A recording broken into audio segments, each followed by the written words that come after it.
Gak poso hari. Poso? Kok mangan?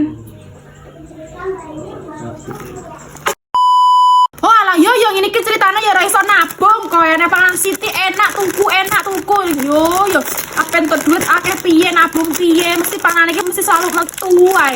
Ya Allah, oh alah kilo Mimo Food pang sapi panggang isinya 400 gram, kiloan isinya banyak banget. Enak sing dawa-dawa kilo.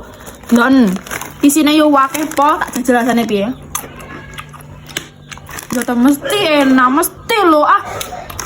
Iya gak nabung aku, bener apaan mesti langsung kerosot. Ini nabung lemak ayo wes nah sama wae kok. Dari yang murah kan nyampe 30.000 ya Allah, padahal tabunganku karek pira ya 30 tak tukok niki to. Dari saking enake lho, lihat terus nih brandar TikTokku. Yo. Kuwi iki pira wi? 400 gram. Mes setengah kilo. Hah?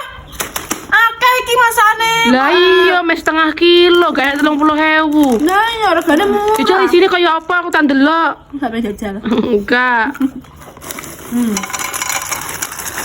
Oh, kayak gini dia ada yang panjang-panjang, ada yang bulat-bulat ya. Iya, biar gak rasanya kayak gurih pedas manis soalnya sapi panggang gitu loh guys. Itu kuning dia tuh kuki. Nak tuku ki yo nglanjang kuningku sebelah kiri ning link sebelah kiri ki lho. Enak pol. Dan blan. Gak poso hari. Poso? Kok mangan?